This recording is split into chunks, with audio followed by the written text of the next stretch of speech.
നമസ്കാരം ശ്രീ ധനുഷ്. നമസ്കാരം സാർ. ബംഗ്ലാദേശ് ഏറെക്കാലമായിട്ട് വളരെ കലുഷിതമായിട്ട് നിൽക്കുകയായിരുന്നു. ഇപ്പോൾ ബംഗ്ലാദേശിൻ്റെ ഉപദേഷ്ടാവ് മുഹമ്മദ് യൂനസ് ഇന്ത്യക്കെതിരെ തിരിഞ്ഞുകൊണ്ട്, അതായത് ഇന്ത്യ ന്യൂനപക്ഷങ്ങളോട് പീഡനം നടത്തുന്നു എന്നുള്ള രീതിയിലുള്ള പ്രസ്താവന ഇറക്കിയിരിക്കുകയാണ്. അത് 2014 നരേന്ദ്രമോദി സർക്കാർ അധികാരത്തിൽ വന്ന നാൾ മുതൽ ഇങ്ങനെ ചില അഭിപ്രായപ്പെടുന്നുണ്ട് ചിലർ. അതിനകത്ത് നമുക്കറിയാം എത്ര വാസ്തവമുണ്ട്, അവാസ്തവമാണെന്നുള്ളത് കൃത്യമായി അറിയാൻ കഴിയുന്നുണ്ട്. പക്ഷേ ഇന്ത്യ വിരുദ്ധ രാജ്യങ്ങളാണ് ഇത്തരത്തിലുള്ള പ്രസ്താവനകളിലേക്ക് പോകുന്നത്. അതിൻ്റെ ഒരു സ്വരമല്ലേ ഇവിടെ കേട്ടിരിക്കുന്നത്? 100% അതിൻ്റെ ഒരു സ്വരം മാത്രമാണ് ഇവിടെ കേൾക്കാനായിട്ട് നമുക്ക് സാധിക്കുന്നത്. ബംഗ്ലാദേശിനെ സംബന്ധിച്ച് പറയുകയാണെങ്കിൽ ബംഗ്ലാദേശ് ഇപ്പോൾ നിക്കക്കള്ളില്ലാത്തൊരവസ്ഥയിലൂടെയാണ് മുന്നിലേക്ക് പോകുന്നത് നമുക്ക് എല്ലാവർക്കും കൃത്യമായിട്ടറിയാം. ബംഗ്ലാദേശ് എന്ന് പറയുന്ന രാജ്യം, ആ രാജ്യത്തിന് പൂർണ്ണമായിട്ടുള്ള പിന്തുണ കൊടുക്കാമെന്ന് പറഞ്ഞിരുന്ന ജോ ബൈഡൻ സർക്കാർ അമേരിക്കയിൽ നിന്ന് ഇറങ്ങിയതിന് ശേഷം ബംഗ്ലാദേശിന് എന്ത് ചെയ്യണം എന്നുള്ള ഒരു യാതൊരുവിധ എത്തും പിടിയും കിട്ടാത്തൊരു സാഹചര്യത്തിലൂടെയാണ് ബംഗ്ലാദേശ് കടന്നുപോയിക്കൊണ്ടിരിക്കുന്നത്. ബംഗ്ലാദേശിൽ സംവരണ പ്രക്ഷോഭം വന്നു, അത് വിദ്യാർത്ഥി പ്രക്ഷോഭമായി മാറി. അതിനുശേഷം ന്യൂനപക്ഷങ്ങൾക്ക് ഇടയിലുള്ള വേട്ടയായി അത് മാറി. ലോകമെമ്പാടുമുള്ള രാജ്യങ്ങൾ ഹിന്ദു ലൈഫ് മാറ്റേഴ്സ് എന്ന് പറയുന്ന ഒരു മൂവ്മെൻറ്റ് തന്നെ അതിൽ ഇനിഷ്യേറ്റ് ചെയ്തു. ബംഗ്ലാദേശ് നാണം കെട്ട് മുഴുവനായിട്ട് നാണം കെട്ട് ഒരു പ്രതിച്ഛായ തന്നെ നഷ്ടപ്പെട്ടു നിൽക്കുന്ന ഒരു സാഹചര്യത്തിലേക്ക് കാര്യങ്ങളെത്തി. അങ്ങനെ എത്തിയ ആ ഒരു സാഹചര്യത്തിൽ അവിടെ ഇരിക്കുന്ന മുഖ്യ ഉപദേഷ്ടാവ് എന്ന് പറയുന്ന വ്യക്തി നൊബേൽ സമ്മാന ജേതാവാണ്. നൊബേൽ സമ്മാന ജേതാവ് ഇരിക്കുന്ന അതും സമാധാനത്തിനുള്ള നൊബേൽ സമ്മാന മേടിച്ച ഒരാളാണ് ബംഗ്ലാദേശിൽ ഇരിക്കുന്നത്. അങ്ങനെ ഒരാൾ അവിടെ ഇരിക്കുമ്പോൾ ന്യൂനപക്ഷങ്ങൾ അവിടെ പീഡിപ്പിക്കപ്പെടുക എന്ന് പറയുന്നത് അദ്ദേഹം നൊബേൽ സമ്മാന ജേതാവ് എന്ന രീതിയിൽ അദ്ദേഹത്തിന് മാത്രമല്ല കളങ്കം, നോബൽ പുരസ്കാരത്തിന് പോലും അത് കളങ്കമാണ്, ഇല്ലേ? സ്വാഭാവികമായിട്ടും നോബൽ പുരസ്കാരത്തിന് പോലും അങ്ങനെ കളങ്കം വരുത്തുന്ന ഒരാൾ അവിടെ ഇരിക്കുമ്പോൾ ഇപ്പോൾ അദ്ദേഹത്തിന് എന്ത് ചെയ്യണമെന്ന് യാതൊരുവിധ പിടിയുമില്ല. കാരണം ഇപ്പോൾ ബംഗ്ലാദേശിൽ എന്താണ് സാർ നടക്കുന്നത്? ബംഗ്ലാദേശിൽ ചിന്മോയ് കൃഷ്ണദാസ് എന്ന് പറയുന്ന ഇസ്കോണിൻ്റെ ആത്മീയാചാര്യനെ അവിടെ അറസ്റ്റ് ചെയ്തിരിക്കുകയാണ്.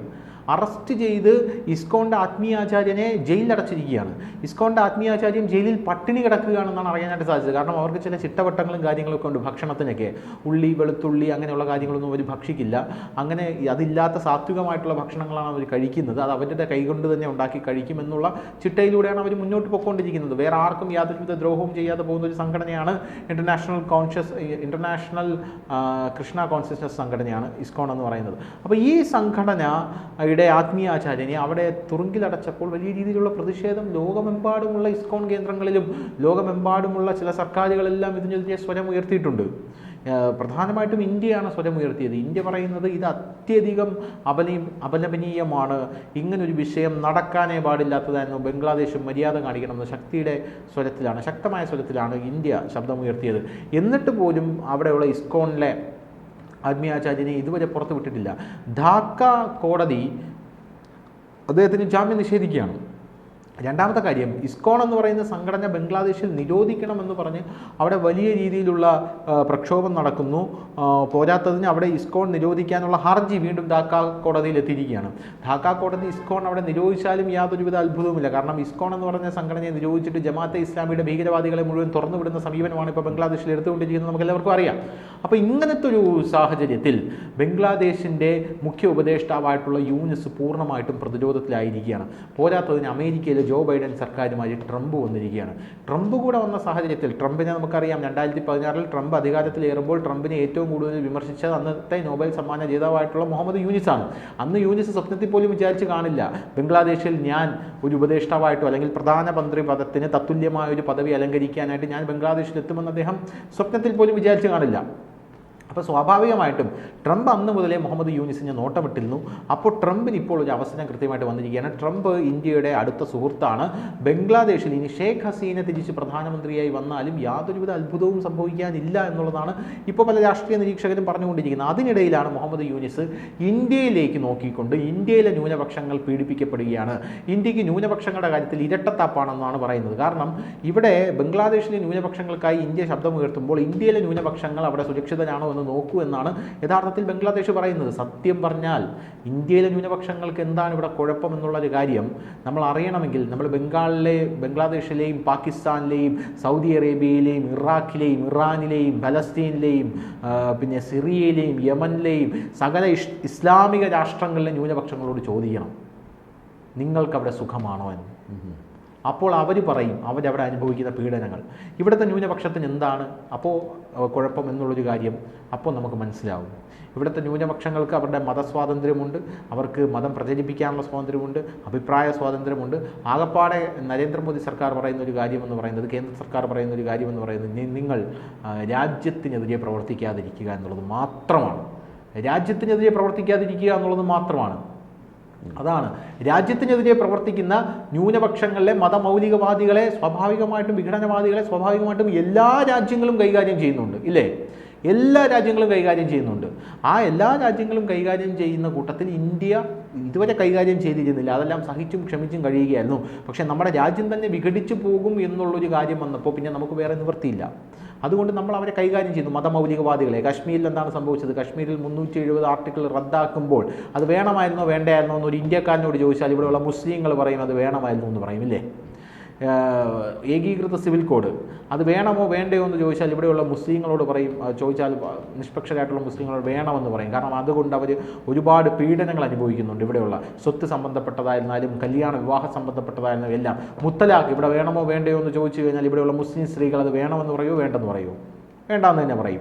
അങ്ങനത്തെ ഒരു സാഹചര്യം ഇന്ത്യയിലുണ്ട്. അപ്പോൾ ഇത്തരത്തിൽ ഇസ്ലാം എന്ന് പറയുന്ന ഒരു മതം അനുശാസിക്കുന്ന ആൾക്കാർ തന്നെ വേണ്ടാന്ന് ഭൂരിഭാഗം പറയുന്ന നിയമങ്ങൾ കൊണ്ടുവന്നിട്ട് അതിനകത്തുള്ള ഇസ്ലാമിനകത്തുള്ള ചില പുഴുക്കുത്തുകൾ, അത് നമുക്ക് മതമൗലികവാദികളെന്നോ വിഘടനവാദികളെന്നോ ഭീകരവാദികളെന്നോ എന്ന് വേണമെങ്കിൽ അവരെ വിളിക്കാം. ഭീകരവാദികൾക്ക് പോലും മനുഷ്യാവകാശമുള്ള നാടാണ് നമ്മുടെ ഇന്ത്യ എന്ന് പറയുന്നത്. ഭീകരവാദികൾ പോലും ഇവിടെ സസുഖമാണ് ജീവിക്കുന്നത്. ബംഗ്ലാദേശിൽ നിന്ന് ഇങ്ങോട്ട് നുഴഞ്ഞു കയറിയ ഇല്ലീഗൽ ഇമിഗ്രൻസ് ഇവിടെ സസുഖമായിട്ടാണ് ജീവിക്കുന്നത്.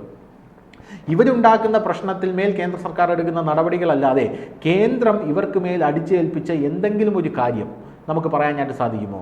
ഇവരുടെ മതം ഇവിടെ പ്രാക്ടീസ് ചെയ്യേണ്ടെന്ന് പറഞ്ഞോ? ഇവരുടെ പുസ്തകം ഇവിടെ, മതഗ്രന്ഥം ഇവിടെ ഉയർത്തിക്കാട്ടി പ്രതിഷേധം നടത്തരുതെന്ന് പറഞ്ഞിട്ടില്ലല്ലോ.